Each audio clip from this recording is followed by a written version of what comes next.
अस्सलाम वालेकुम जी। आज का लेक्चर भी हमारा रिंग थ्योरी के ऊपर है। इससे पहले मैंने रिंग थ्योरी के ऊपर 2 लेक्चर्स जो हैं वो अपलोड किए हैं। ये मेरा तीसरा लेक्चर है रिंग थ्योरी के ऊपर। इसमें हम जो है इससे पहले भी हम एक एग्ज़ाम्पल मैंने आपको करवाई थी। रिंग का इंट्रोडक्शन था, रिंग्स की टाइप्स थी और एक एग्ज़ाम्पल मैंने आपको प्रॉब्लम करवाई थी। अब ये अनदर प्रॉब्लम है, सेकंड प्रॉब्लम है जो मैं आपको करवाने जा रही हूँ।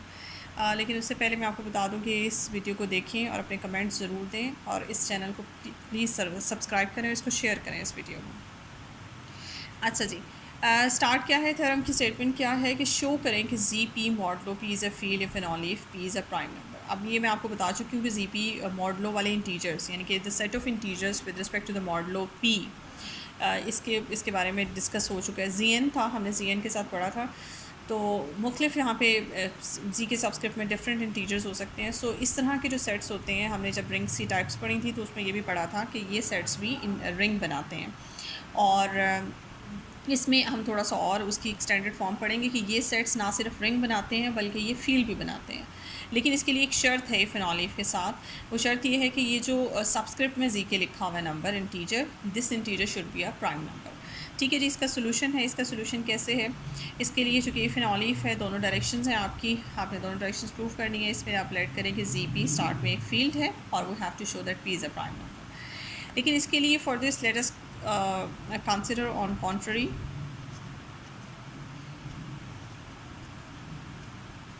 अब ऑन कॉन्ट्ररी सपोज करें p is not a prime number. हम इसे ना कॉन्ट्राडिक्शन से करेंगे, p is not a prime number. आप यहाँ पे लेट करेंगे कि पी प्राइम नंबर नहीं है, जबकि हमने प्रूफ करना है कि पी प्राइम नंबर है। तो आप इसे कॉन्ट्ररी लेट करेंगे, स्टार्ट करेंगे अपनी स्टेटमेंट यहाँ से और फिर आगे जाके कॉन्ट्राडिक्शन आ जाएगी। तो फिर कॉन्ट्राडिक्शन ये शो करेगी कि हमारी जो सपोजिशन थी, ये जो हमने लेट किया था कि P is not a prime number, वो रॉन्ग है। और हमारी सपोजिशन, जब भी कॉन्ट्राडिक्शन आती है तो हमारी सपोजिशन के ऑपोजिट जो स्टेटमेंट होती है वो ट्रू होती है। तो फिर ऑपोजिट स्टेटमेंट ऑटोमेटिकली वो ये बनेगी कि P is a prime number, तो वो ट्रू हो जाएगी। ठीक है जी। अगर p प्राइम नंबर नहीं है, for example this implies p is a composite number. ठीक है जी, p कंपोजिट नंबर है। अगर p कंपोजिट नंबर है तो फिर कंपोजिट नंबर की डेफिनेशन क्या होती है कि every composite number have at least two integers as a factors. p can be written as a b। फिर a और b के बारे में आपको लाजमी बता दूँ कि a और b के साथ ये रियलिटी है। होता क्या है इसमें, जब भी कोई नंबर आपका कंपोजिट नंबर होता है तो कंपोजिट नंबर और प्राइम नंबर ये दोनों आपस में फ़र्क कैसे करते हैं कि प्राइम नंबर की पहचान ही ये है कि प्राइम नंबर की जब आप फैक्टराइजेशन करते हैं तो उनमें से एक फैक्टर लाजमी आपका 1 होता है। और कंपोजिट नंबर की जो फैक्ट है वो उससे बिल्कुल ऑपोजिट होता है, यानी कि कंपोजिट नंबर में दोनों नंबर जो हैं वो आपके 1 नहीं होते, क्योंकि अगर एक नंबर 1 हो गया तो फिर इंटीजर वो बन जाएगा आपका, जो है प्राइम नंबर बन जाएगा।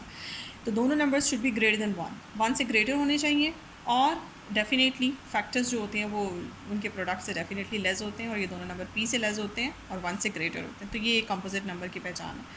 अच्छा जी, आप इस इक्वेशन पे, अगर इसे इक्वेशन नंबर 1 कहते हैं, इस इक्वेशन पे थोड़ा सा गौर करें क्योंकि यहाँ पे हम लेके चल रहे हैं। अगर आप इस इक्वेशन को यहाँ से मैच कराएं तो ये जो आपके पास सेट पड़ा हुआ है, ये set of integers modulo P है, यानी कि इसके अंदर अगर आप गौर करें वो सारे इंटीजर्स मौजूद हैं जो इंटीजर्स आपके पी से लेस हैं। और ये जो दो इंटीजर्स आपने इंट्रोड्यूस कराए हैं, ये दो इंटीजर्स भी यहाँ पे जो आपने कंडीशन लगाई है इनके ऊपर सिलेक्शन की, वो ऐसी ही है कि ये पी से लेस हैं और 1 से ग्रेटर हैं। सो ये जो दो इंटीजर्स हैं अकॉर्डिंग टू दिस डेफिनेशन ये इस सेट जी पी में मौजूद हैं। ठीक है, क्योंकि ये पी से लेस हैं और 1 से ग्रेटर है, मीन्स ये नेगेटिव भी नहीं है, 1 से ऊपर है। तो यहाँ इसका मतलब है 2 से लेकर p-1 तक इनमें से कोई भी वैल्यू ए की हो सकती है और कोई भी वैल्यू बी की हो सकती है। अब ये जो मल्टीप्लिकेशन है, जो कि मॉडलो वाला क्वेश्चन चल रहा है, अब मैंने आपको पहले भी बताया था पिछले अपने लेक्चर में और ग्रुप थ्योरी में भी हम पढ़ चुके हैं कि जब मॉडलो वाले ग्रुप्स हम पढ़ते हैं या मॉडलो वाला सेट हम पढ़ते हैं integers with respect to some modulo, तो उनकी जो मल्टीप्लिकेशन होती है वो ख़ास किस्म की मल्टीप्लिकेशन होती है। जैसे फॉर एग्जांपल इसमें दो नंबर्स पड़े हुए हैं 2 और 3 को आप मल्टीप्लाई करके 6 आएगा। तो जब भी कोई से दो नंबर्स को आप मल्टीप्लाई करते हैं, मल्टीप्लाई करने के बाद आप अपने आंसर को चेक करते हैं, that answer should be less than P. अगर वो इक्वल टू पी और ग्रेटर देन पी आ जाता है तो फिर आप उस नंबर को पी से डिवाइड करते हैं, और जो भी आंसर आना चाहिए मल्टीप्लिकेशन के बाद या जो भी ऑपरेशन लगाएं एडिशन के बाद मल्टीप्लिकेशन के बाद, that should be less than this P, उसको पी से डिवाइड करें अगर वो पी से ग्रेटर है या इक्वल है। अब इसमें भी यही होगा। इसमें बेसिकली हुआ क्या, इसमें ये देखें, आपने इन दोनों नंबर्स को मल्टीप्लाई किया और मल्टीप्लाई करने के बाद आपके पास पी आता है। तो ये मल्टीप्लिकेशन कोई आम मल्टीप्लिकेशन नहीं है। बेसिकली ये मल्टीप्लिकेशन जो है ये मॉडलो मल्टीप्लिकेशन है। मॉडलो के सेंस में इसको ऐसे लिखेंगे कि जब आपने ए को मल्टीप्लाई किया, और ये मल्टीप्लिकेशन मॉडलो वाली मल्टीप्लिकेशन है बी के साथ, यानी कि जो भी मल्टीप्लाई किया, मल्टीप्लाई करने के बाद हमने अपना आंसर चेक किया, अगर वो पी से ग्रेटर था या पी के इक्वल था तो उसको पी से डिवाइड किया, और डिवाइड करने के बाद आंसर जो आएगा वो हम लिखेंगे।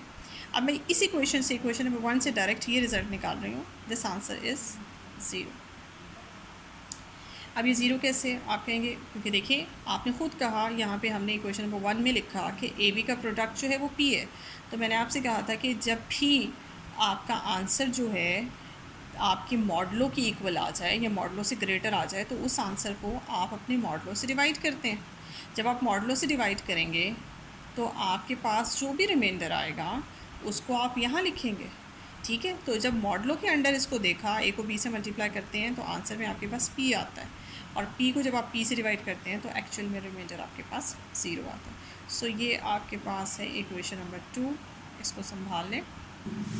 अच्छा जी, इसमें अब आप गौर करें कि ये इक्वेशन क्या आपको बताती है। ये इक्वेशन आपको ये बताती है कि देखिए, सिंस ए और बी आपके कहाँ से, यहाँ इस डेफिनेशन के अकॉर्डिंग ए और बी की सिलेक्शन से आप यहाँ पे साइड पे लिख सकते हैं, हेयर, यहाँ पे लिखें आप हमेशा, हेयर आपका ए और बी जो है वो अकॉर्डिंग टू दिस डेफिनेशन ये जी पी में है, ठीक है।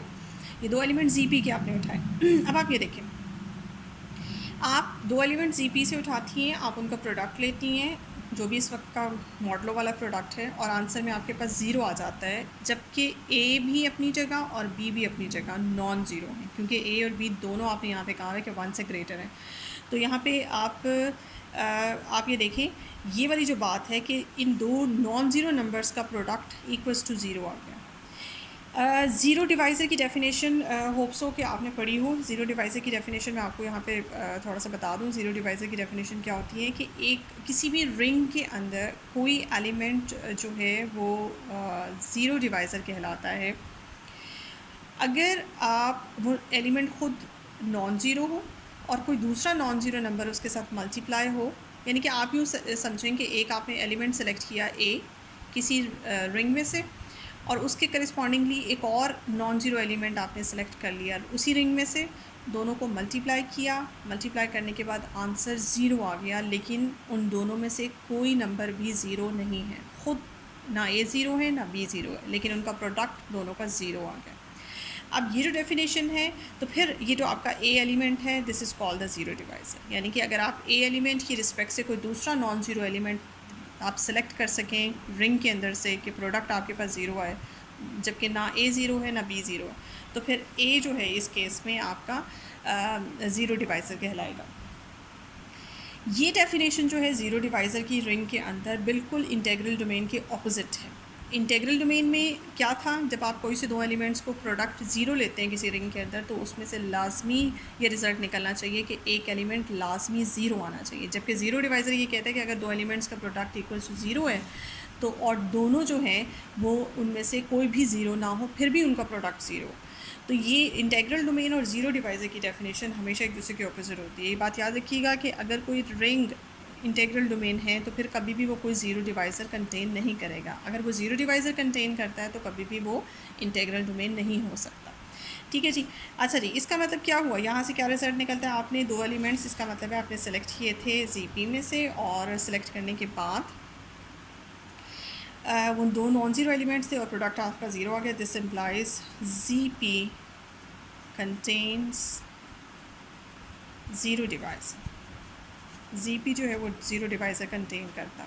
अभी जैसे ही मैंने बताया कि अगर किसी भी रिंग के अंदर ज़ीरो डिवाइज़र मौजूद है तो वो इंटेग्रल डोमेन नहीं हो सकता। This implies GP is not an integral domain. आपका जीपी जो है वो इंटेग्रल डोमेन नहीं होगा।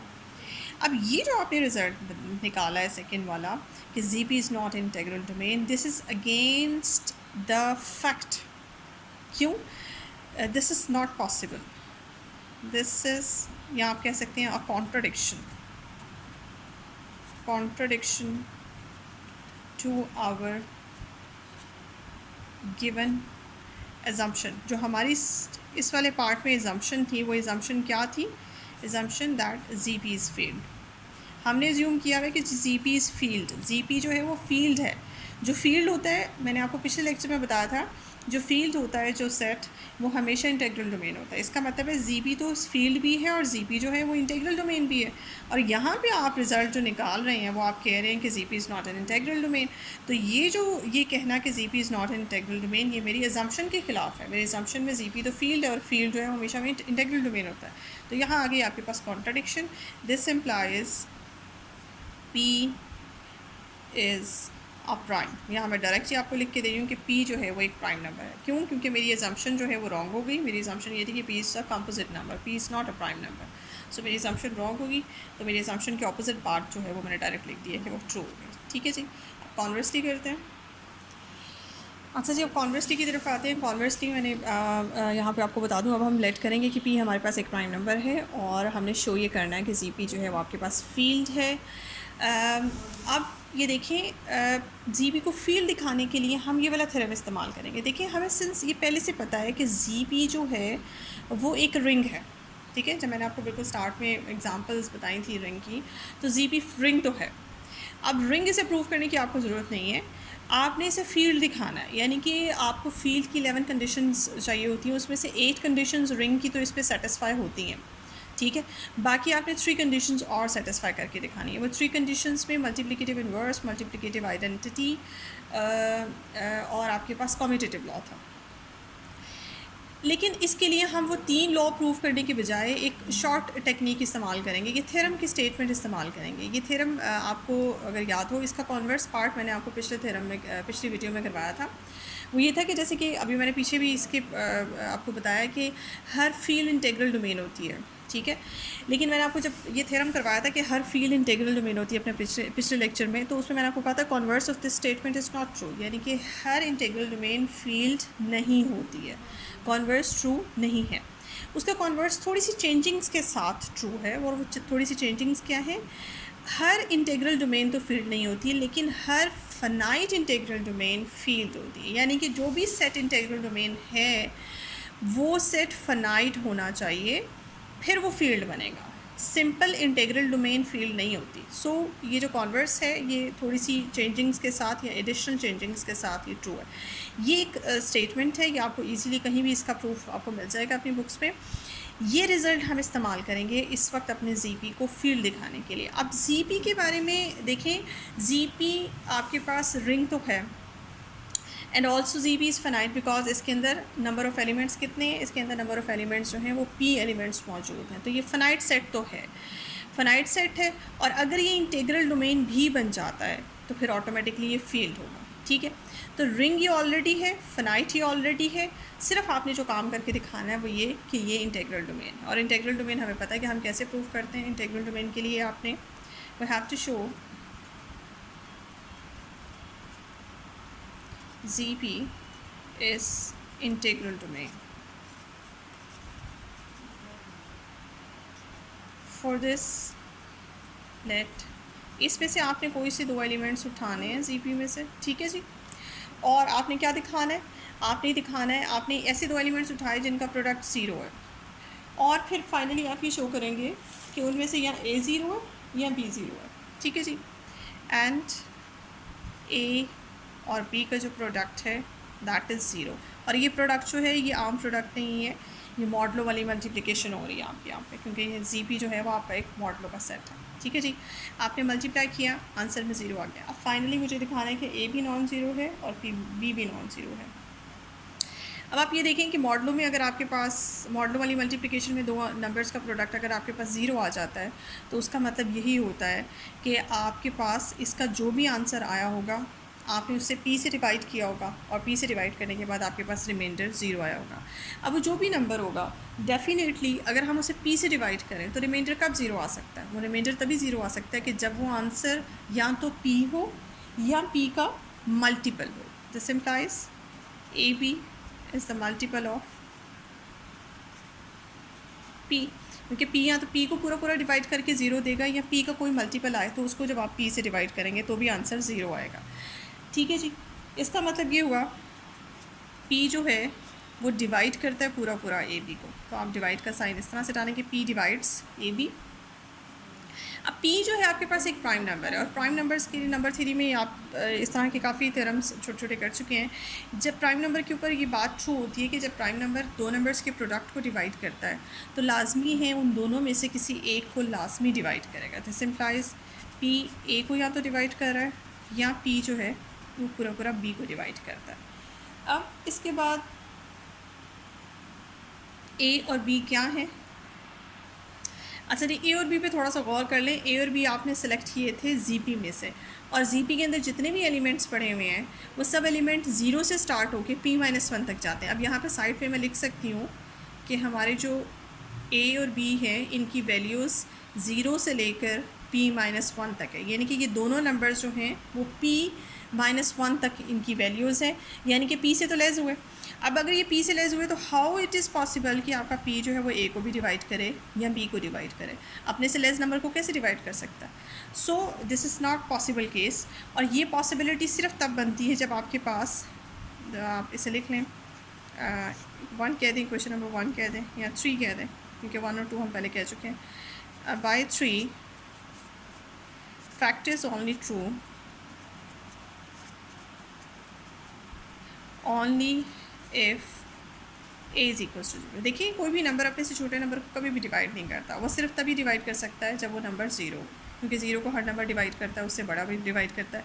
ए ज़ीरो और बी इज़ ज़ीरो। ठीक है, तो चूँकि पी ए को डिवाइड कर रहा है तो हो सकता है कि ए ज़ीरो हो तो डिवाइड कर रहा हो, और बी को डिवाइड कर रहा है तो फिर बी भी लेस है, तो यही पॉसिबिलिटी है कि बी ज़ीरो है तभी डिवाइड कर रहा है। तो देखें, आपके पास यही आपने रिज़ल्ट निकालना था कि अगर दो नंबर का प्रोडक्ट ज़ीरो है तो उनमें से कोई एक जो है वो ज़ीरो ज़रूर है, और यही आपका this implies G P is integral domain. ये इंटेग्रल डोमेन बन गई है। ठीक है जी, इंटेग्रल डोमेन बनने के साथ साथ ये फिर फील्ड भी बन जाती है। ठीक है जी, ये आपके पास फील्ड होगी, कॉन्वर्स आपका ट्रू हो गया। चलें जी, हमारा थ्योरम यहाँ पे प्रूव हो गया। Thank you so much.